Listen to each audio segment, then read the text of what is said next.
Upper eyes in the canyon, that's where I long to be, with my three good companions, just my rifle, pony and me. Micro ciné, bonjour ou bonsoir, ça va dépendre de l'heure à laquelle vous allez découvrir cette nouvelle émission. Nous allons parler d'un film muet de 1916. Il a été fait en 1915, mais il a été montré en 1916 en France. Le film est un film réalisé par Cécile B2000. Je crois que c'est son 20e ou 22e. Enfin, en tout cas, c'est peut-être son premier film vraiment connu de lui. Ça s'appelle Forfaiture, Cécile B2000.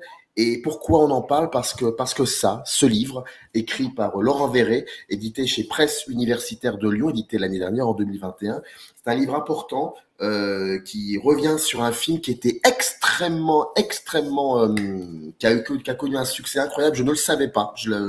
Et donc c'est très intéressant aussi de cet aspect-là.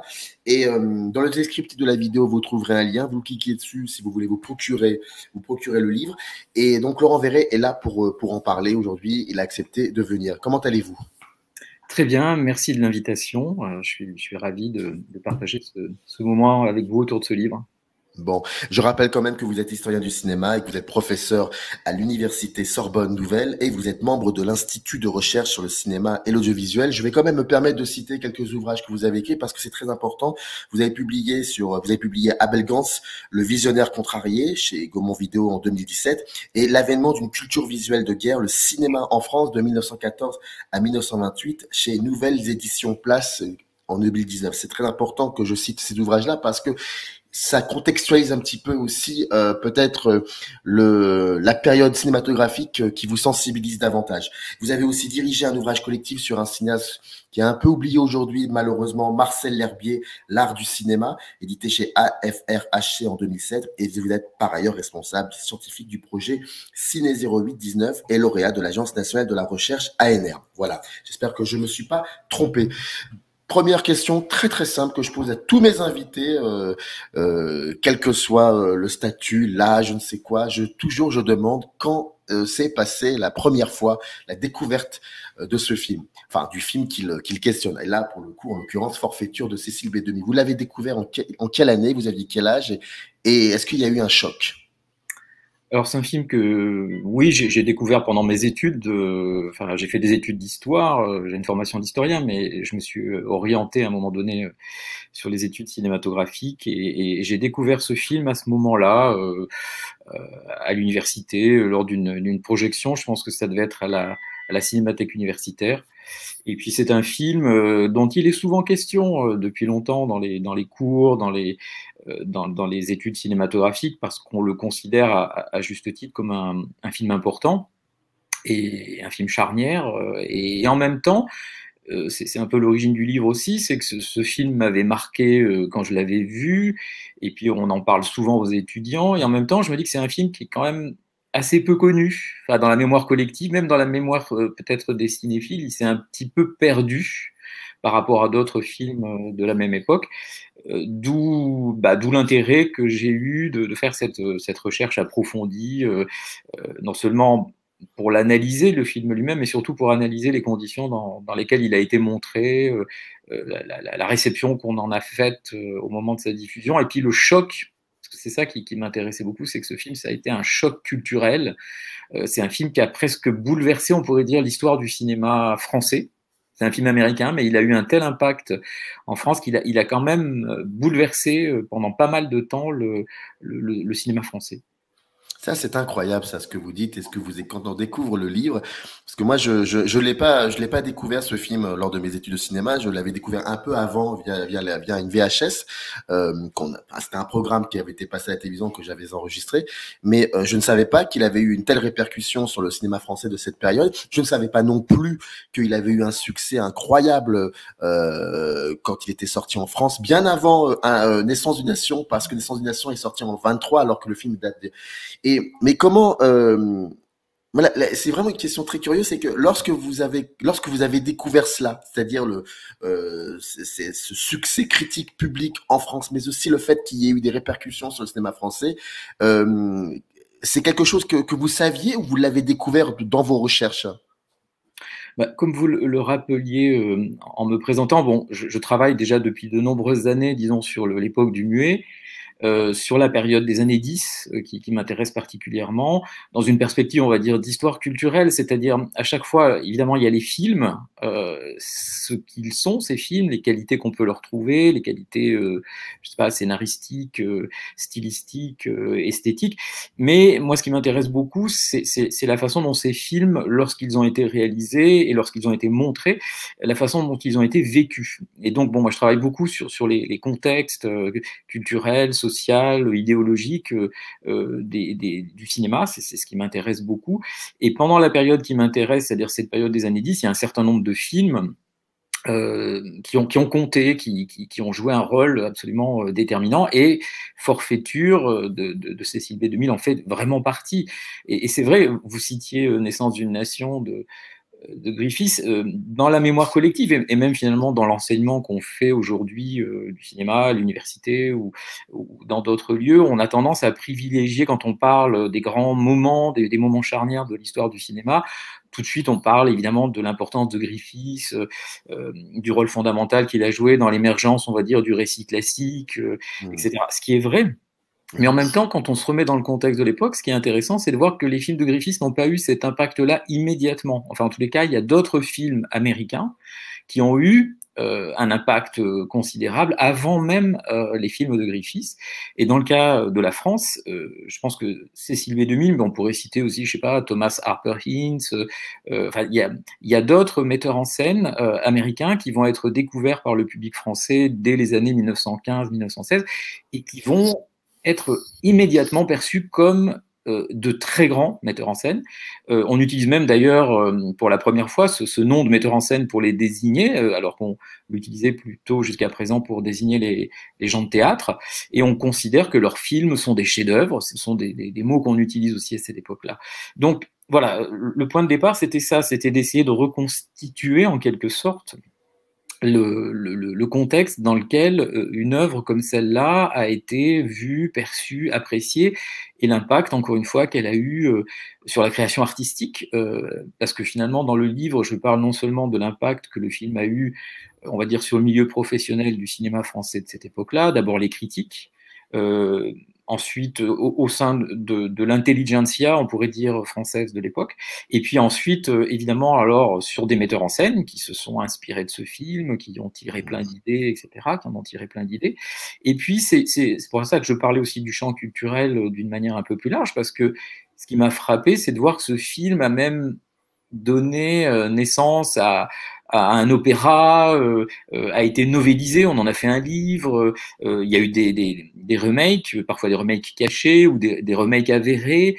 Il y a de multiples films français dans lesquels on trouve des séquences qui sont vraiment des citations de ce film. Et puis, il a joué un rôle déterminant dans la carrière de pas mal de cinéastes français. C'est-à-dire qu'il y a des cinéastes français qui ont décidé de faire du cinéma après avoir vu ce film, ou qui n'ont cessé tout au long de leur carrière d'y faire référence d'une façon ou d'une autre. Donc voilà, c'est ça qui m'a frappé. Et je me suis dit, on est là face à une œuvre qui est quand même tout à fait exceptionnelle. Par ses qualités déjà, hein. On en parlera sans doute, je pense que c'est un film qui présente beaucoup de qualités diverses et variées, mais encore une fois par l'impact qu'il a eu, et ça je pense que bon, dans l'histoire de l'art et dans l'histoire du cinéma en particulier, on sait à quel point c'est important. Il y a des œuvres majeures qui à un moment donné vont bouleverser, vont modifier, on pourrait dire même le déroulement, l'évolution de l'art en question, et là en l'occurrence du cinéma, et pas que du cinéma américain, parce qu'on parle d'un film américain, mais encore une fois, j'aurais tendance à dire du cinéma français qui sans ce film-là, je pense qu'il y a une bonne partie de la production française des années 20 et encore un peu des années 30 qui n'aurait pas été tout à fait la même, quoi, en fait. D'ailleurs, quand on regarde le sommaire de votre livre, là, le premier chapitre, à part l'introduction, certes, mais le premier chapitre est consacré à la réceptivité du film en France. Ça, c'est ça qui est assez intéressant. De quoi parle Forfaiture? Selon vous, de quoi réellement parle Forfaiture? Alors, c'est un film, si on résume, si on donne un résumé du scénario, évidemment, il peut paraître un peu simple. D'ailleurs, c'est une de ses forces aussi d'être assez simple. C'est un mélodrame, mais en même temps, alors, c'est un mélodrame qui raconte l'histoire, on pourrait dire, d'un triangle. Il y a trois personnages, hein, il y a deux hommes et une femme. C'est l'histoire d'une jeune femme qui est jouée donc dans le film par l'actrice américaine Fanny Ward, qui vient de Broadway, et qui raconte l'histoire. Le récit est contemporain, c'est important de le dire, du moment où le film est réalisé. Ça se passe donc dans l'Amérique des années 10. Cette jeune femme est mariée à un businessman qui fait des affaires, et elle, de son côté, elle est dans une association caritative et dont elle est trésorière, mais elle va détourner une somme d'argent que cette association caritative a réunie pour la Croix-Rouge belge, puisque finalement le film parle aussi très indirectement du conflit de la Première Guerre mondiale qui est en train de se dérouler en Europe, et elle va placer cet argent qu'elle va perdre. Et donc, voilà, le début, c'est ça, c'est cette jeune femme qui a pris de l'argent qui n'était pas à elle, qui l'a placé en bourse et qui l'a perdu.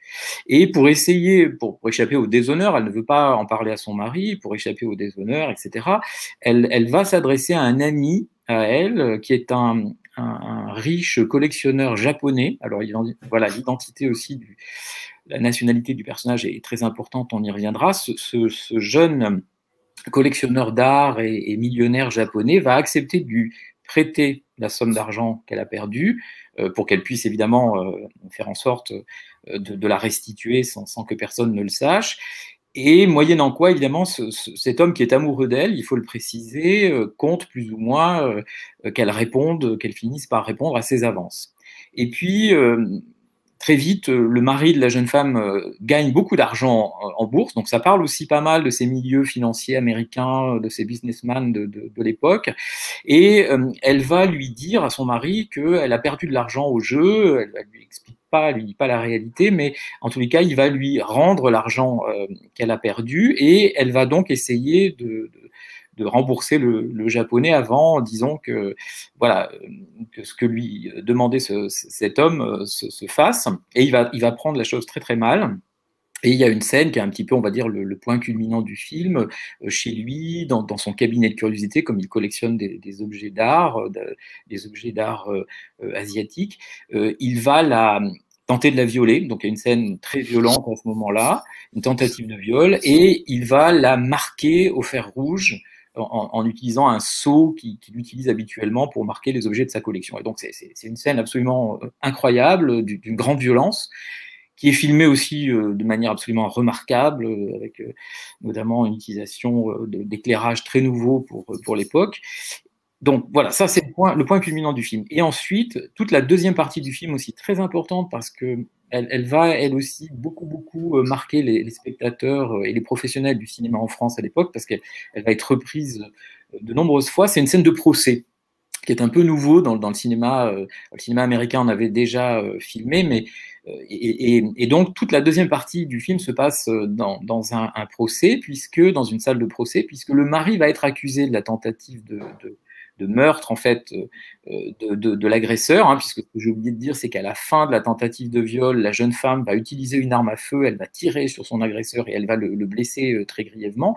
Et donc le mari va, pour faire en sorte que sa femme échappe aux poursuites judiciaires et au déshonneur d'une certaine façon, va s'accuser à sa place. Et donc il y a un procès dans la deuxième partie du film, durant lequel finalement le récit va se dénouer. Ça aussi, c'est quelque chose d'un point de vue narratif qui est très nouveau, c'est-à-dire que cette scène de procès est un moment important dans le film parce que c'est elle qui va permettre de révéler la vérité. Et à l'issue de cette révélation, c'est-à-dire la jeune femme avoue qu'elle a été victime d'une agression, que cet homme donc d'origine japonaise a tenté de la violer et qu'elle n'a fait que se défendre. Et à ce moment-là, la foule va tenter de lyncher le fameux japonais, et ça se termine comme ça sur une espèce de tentative de lynchage qui, elle aussi, est assez violente. Donc voilà, ça c'est l'histoire. Et cette histoire, déjà en elle-même, est assez exceptionnelle pour les raisons que je viens d'évoquer, c'est-à-dire une scène très violente, une tentative de viol. C'est pas très fréquent à l'époque de montrer ça, parce que la censure généralement est très très vigilante, et donc on ne peut pas voir ça au cinéma. Mais Cécile B2000 va la mettre en scène de telle façon que ça va passer. Et dans le contexte français aussi, c'est quelque chose de très nouveau. Cette violence-là, on la montre pas dans les films français généralement. Et donc, ça va constituer pour le public une sorte de choc très très important. Et comme je le disais, ça va influencer beaucoup de cinéastes français qui vont la reproduire, cette scène, ou s'en inspirer dans leur propre création. Alors, je ne peux pas ne pas parler de cela, donc on va ouvrir une parenthèse on va rester sur le personnage du japonais qui est joué extraordinairement par Sessue Hayakawa, pardon. Et ça aussi, on va parler du comédien parce que je pense que c'est l'un des aspects qui fait que le film ait été une réussite critique et publique. Mais voilà, vous avez beaucoup insisté sur la nationalité, et à juste titre d'ailleurs, il y a juste titre du personnage, et vous l'écrivez aussi dans le livre. Il y a quand même quelque chose d'un peu rance maintenant, avec le recul, quand on regarde ce film, il y a quelque chose qui, comment dire, perturbe un peu. Bien sûr, c'est un film. Alors, dans le contexte américain, d'ailleurs, le film va susciter dès sa sortie des manifestations très violentes de la communauté japonaise américaine, qui va se sentir offensée, parce que c'est un film, d'une certaine façon, qui peut être vu comme un film raciste. Même si c'est sans doute la force aussi du cinéma de Cécile B2000, c'est-à-dire que c'est quelqu'un qui sait jouer des nuances, qui arrive à ne pas représenter finalement cette dimension raciste de manière trop caricaturale et trop exagérée. Il introduit énormément de nuances, et ça tient aussi beaucoup à la présence de l'acteur. C'est Hayakawa qui introduit par son charisme, par son élégance, par sa beauté, par sa sensualité, etc., tout un tas d'éléments qui vont évidemment non pas gommer totalement cette dimension raciste, mais en tous les cas l'atténuer d'une certaine façon, introduire peut-être de l'ambiguïté, voilà, une forme comme ça d'ambivalence dans le film. Donc ce film est raciste, c'est sûr, par certains aspects, et à l'époque, il est déjà perçu comme ça. Aux États-Unis, il y a des réactions assez vives, et le film, dans certains États, dans certaines villes, dans certains cinémas, va être retiré des écrans.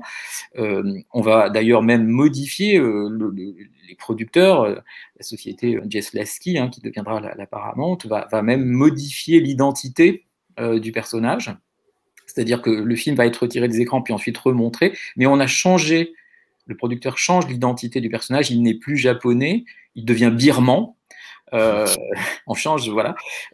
Sachant qu'en plus, là aussi, c'est le contexte qui va jouer, c'est-à-dire que le Japon, à ce moment-là, qui est une puissance émergente, on dirait aujourd'hui, une puissance industrielle, militaire importante, le Japon est en train aussi d'entrer dans la guerre du côté des alliés. Donc voilà, il y a tous ces aspects-là qu'il faut prendre en considération pour comprendre aussi cette espèce de revirement, de changement de nationalité dans le personnage.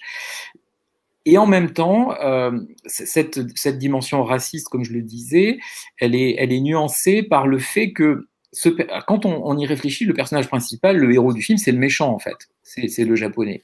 Mais ce méchant, il est contrebalancé, je dirais, la figure du méchant est contrebalancée par la présence de l'acteur, qui introduit beaucoup de subtilité en fait, qui introduit énormément de nuances.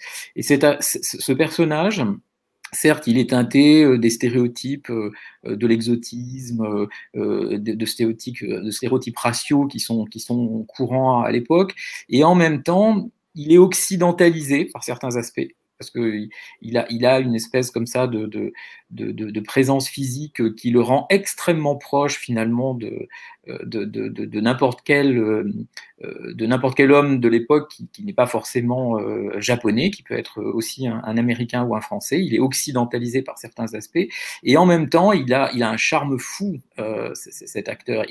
Ça tient à son physique, mais ça tient aussi à son jeu, qui est d'une grande finesse, d'une grande subtilité, qui est un jeu extrêmement moderne pour l'époque, très subtil.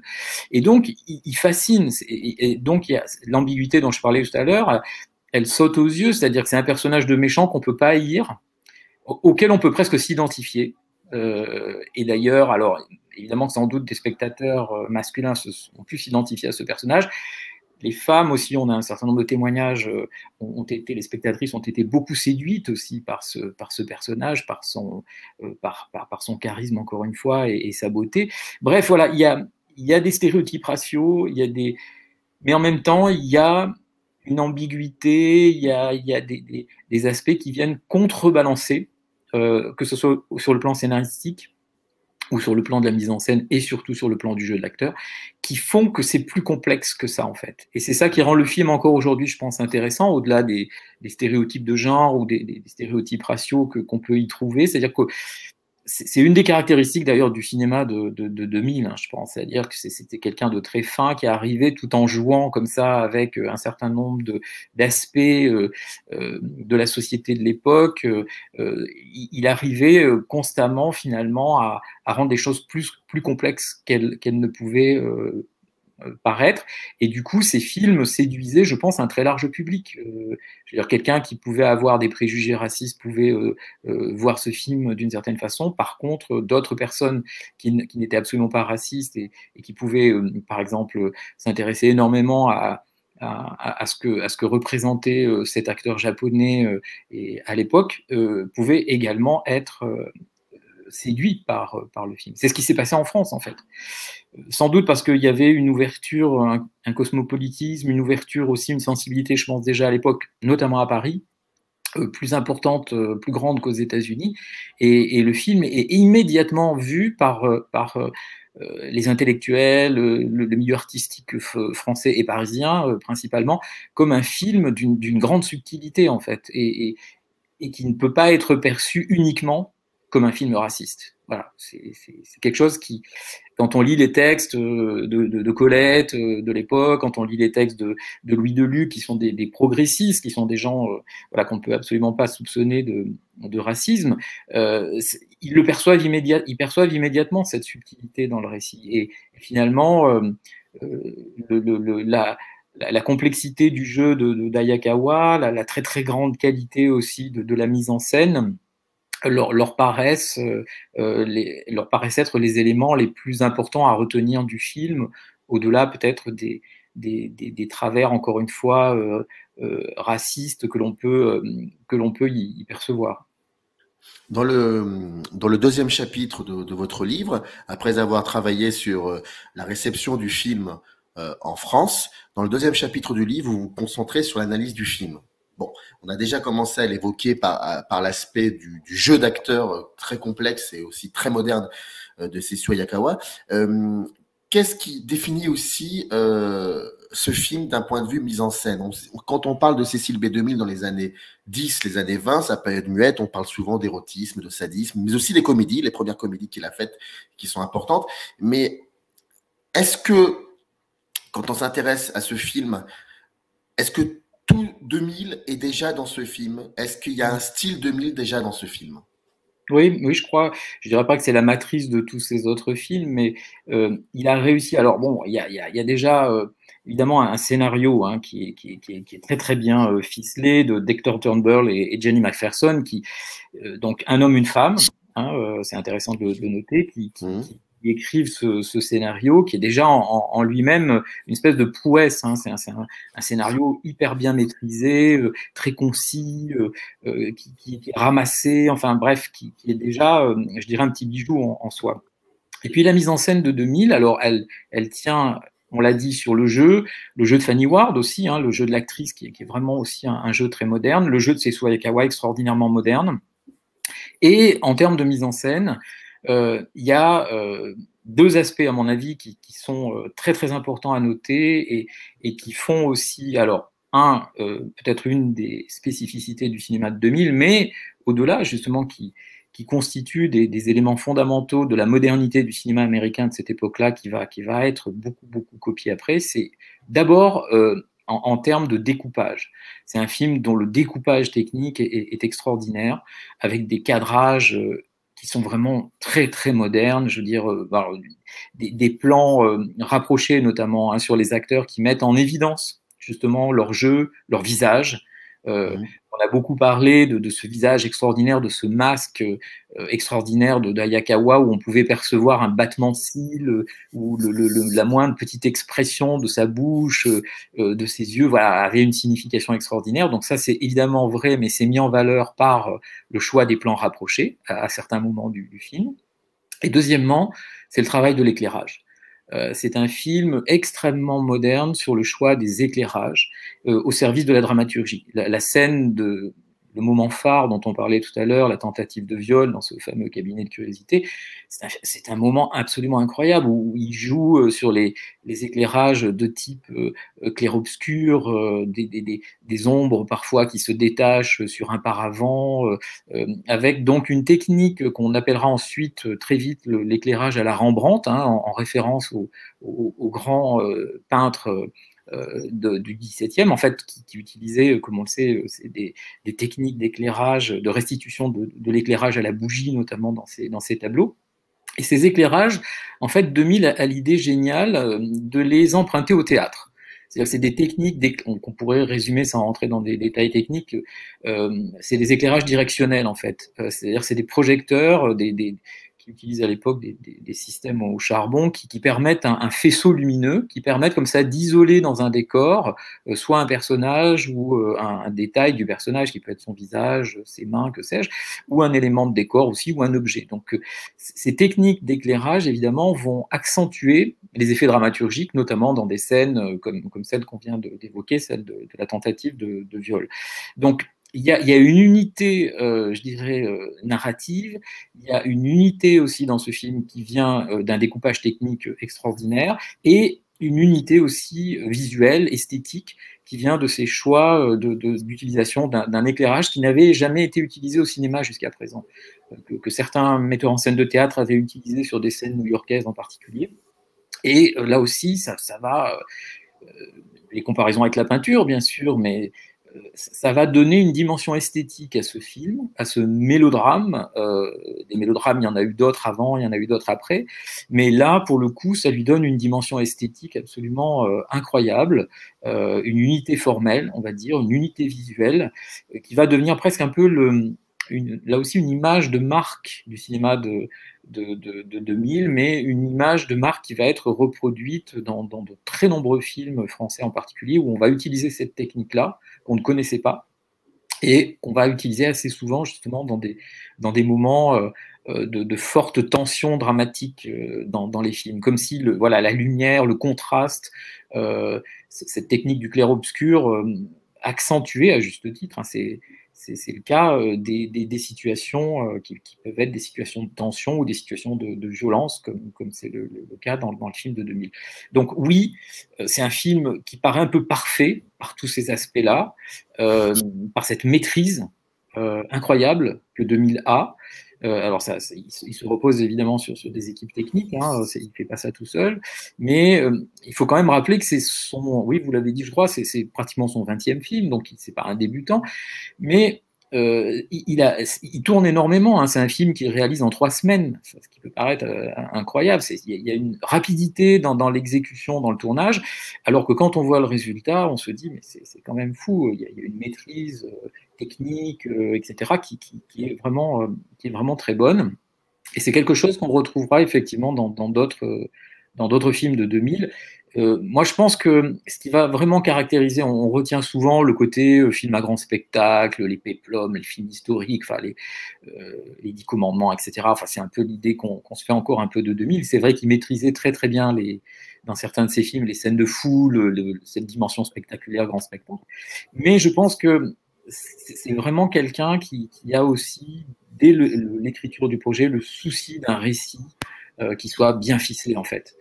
Et puis qui a aussi, comme je le disais tout à l'heure, par rapport à ces questions un peu d'ambiguïté raciste, qui est aussi très malin, dans le sens où on a souvent parlé de dualité un peu textuelle dans ces films, c'est-à-dire que, comme je le disais un peu rapidement tout à l'heure, tout le monde peut s'y retrouver. Mais ça, c'est un truc qui est un peu une constante dans le cinéma américain, hein.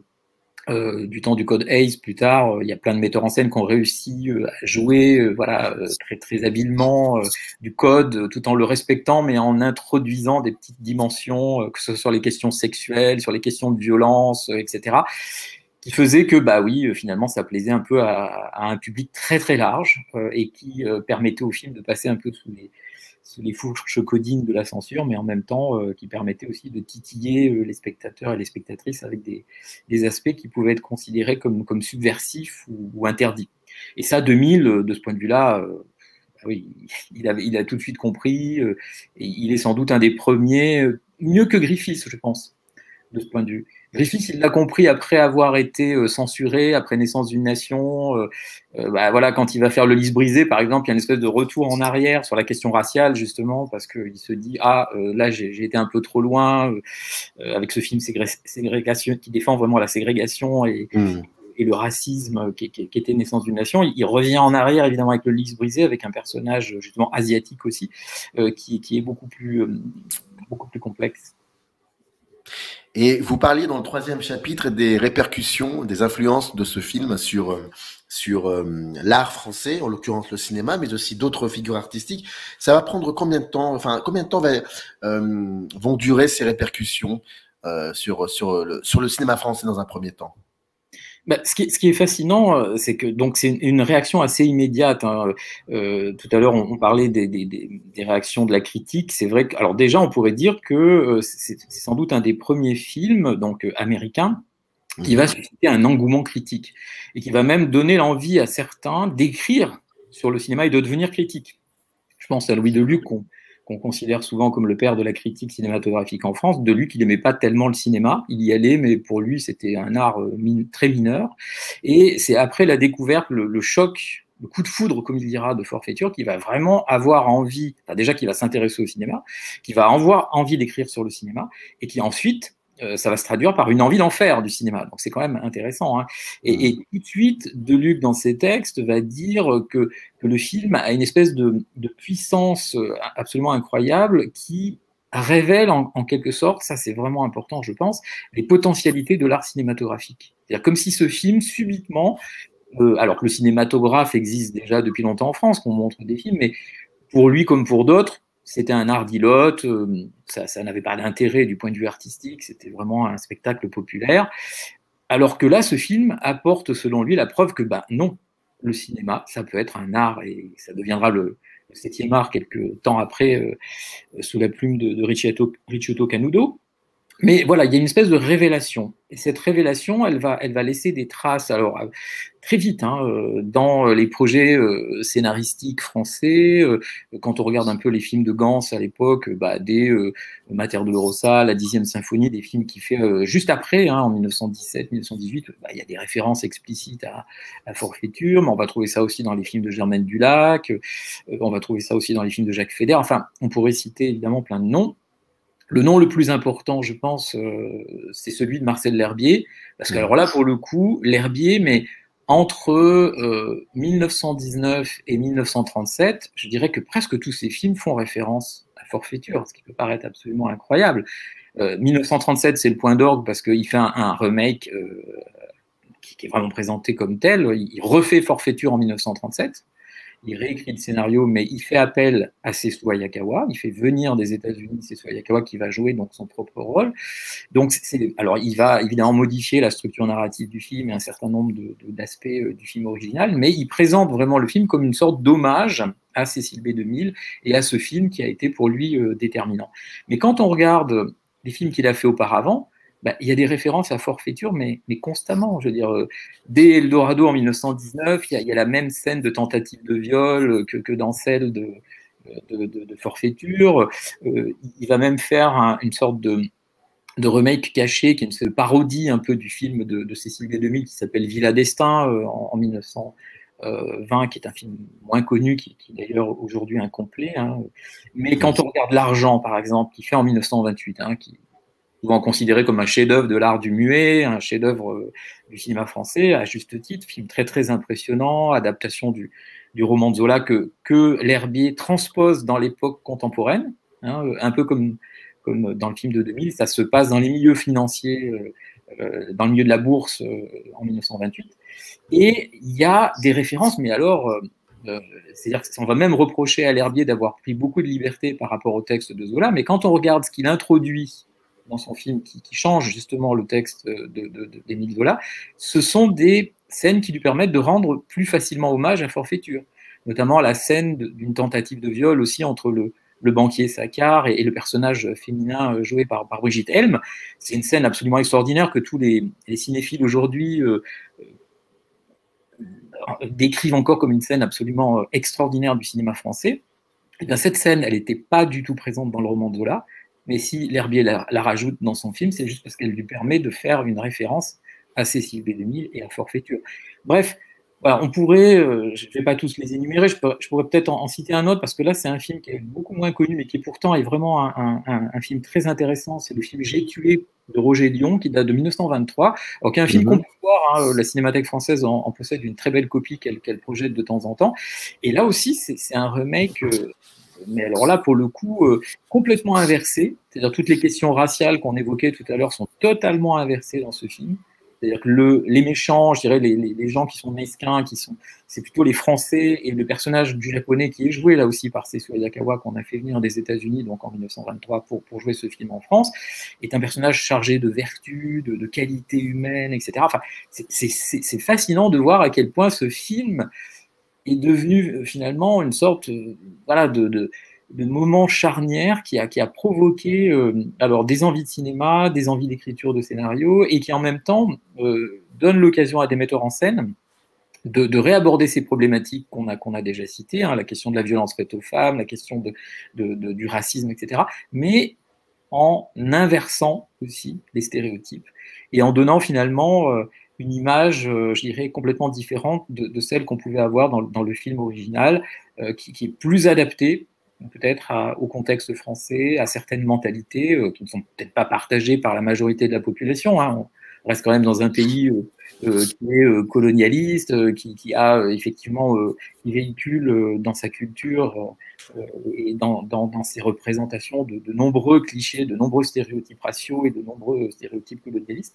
Mais voilà, on voit que dans le milieu du cinéma, là, il y a des artistes, il y a des metteurs en scène qui se servent de ça, mais pour diffuser, je dirais, des idées qu'on pourrait qualifier comme étant plus progressistes, en fait. En 2022, comment vous pouvez expliquer que Forfaiture est un film, faut pas avoir peur de mots, quoi. C'est un film un peu oublié quand même, Forfaiture.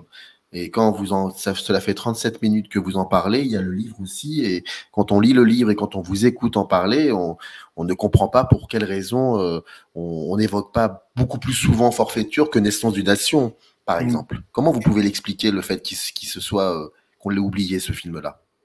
Alors, je pense que pendant longtemps, les copies qui circulaient n'étaient pas très belles. En France, par exemple, ça a longtemps été des copies en 16 mm qui étaient diffusées par le biais des ciné-clubs, parce que dans les ciné-clubs, pendant très longtemps, on a continué de le montrer, hein, ce film. C'est d'ailleurs, quand on regarde à la fin des années 20, en 1929, quand on rend un hommage à Georges Méliès, par exemple, à Paris, eh bien, on l'associe, c'est quand même étonnant, on remontre en 1929 des films de Georges Méliès, mais on associe cette projection à Forfaiture de Cécile B2000. Parce que pour toute une génération de cinéphiles, de gens qui s'intéressent à l'histoire du cinéma, qui ont envie qu'on écrive l'histoire du cinéma, Forfaiture est un jalon absolument important et fondamental. Donc pendant longtemps, le film a circulé, mais dans des copies en 16 mm qui n'étaient pas terribles. Pourtant, il y a eu, maintenant, il y a un peu plus de 10 ans, une très belle restauration aux États-Unis. Hein. On a des copies qui ont circulé dans des festivals, etc., qui sont magnifiques, où on voit justement les virages couleurs, la qualité des éclairages dont on parlait tout à l'heure. Mais elles sont diffusées dans les cinémathèques, ces copies, on ne les voit pas trop par ailleurs. Il y a eu quand même certaines rééditions en DVD, mais qui sont très récentes, à la fois du film de 1915, voire du remake de L'Herbier de 1937. Mais voilà, c'est un film, je pense, qui a circulé encore dans les réseaux cinéphiles, mais parfois avec des copies qui n'étaient pas terribles. Et puis, je pense que c'est un film qui reste délicat encore, pour toutes les raisons qu'on a évoquées depuis le début de l'émission. C'est compte tenu de cette dimension encore raciste qui peut être perçue, si on l'analyse pas finement, si on le voit peut-être un peu au premier degré, il peut constituer peut-être un film encore un peu trop ambigu par rapport à la question de la scène de la tentative de viol, etc. Donc peut-être qu'il faut l'accompagner. Il Comme j'essaie de le faire dans le livre, essayer de mieux le décrypter, de mieux le recontextualiser, de mieux souligner aussi certaines de ses qualités qui sont indéniables. Après, il est connu, encore une fois, des gens qui s'intéressent à l'histoire du cinéma, mais comme beaucoup d'autres films de l'époque du muet, c'est difficile aujourd'hui de les montrer à un public non averti, comme on dit, de les montrer, je sais pas, à la télévision ou ailleurs. Après, c'est quand même un film qui circule, hein, qui continue d'être vu dans des grands festivals, dans des grandes manifestations aux États-Unis ou en France, où on parle de l'histoire du cinéma. Mais c'est tout le problème de ces films aussi de l'époque du muet, hein, qui restent aujourd'hui encore, si on les accompagne pas, si on ne les montre pas avec l'accompagnement musical de l'époque, si on ne cherche pas un petit peu à les recontextualiser, qui peuvent être difficiles d'accès pour un public de non-spécialistes. Je crois que le film est encore disponible en DVD. Je pense qu'il est aussi disponible sur Internet. C'est-à-dire qu'on peut aussi le voir. Bon, c'est une autre copie, c'est différent. Mais effectivement, il y a cette espèce d'accompagnement. Après, forfaiture, c'est pas le juif sus quand même. Je veux dire, il y a un moment, il faut aussi, c'est autre chose, bien évidemment. Forfaiture de Cécile B. 2000, c'est Laurent Verret. C'est édité chez Presse universitaire de Lyon. Vous trouverez le lien dans le descriptif de cette vidéo. En tout cas, c'était vraiment un plaisir de vous écouter à nouveau, parce que je vous écoutais en lisant le livre et là, je vous l'écoute en direct. C'était vraiment un plaisir. Et puis, si vous avez l'occasion effectivement de voir Forfaiture, allez-y. Il y a ce livre qui encadre, qui structure, qui accompagne aussi, on peut dire ça comme ça. Et vraiment, c'est l'un des premiers, si c'était peut-être le premier véritable, film important, peut-être, de Cécile B. 2000, si je ne me trompe pas. Tout à fait.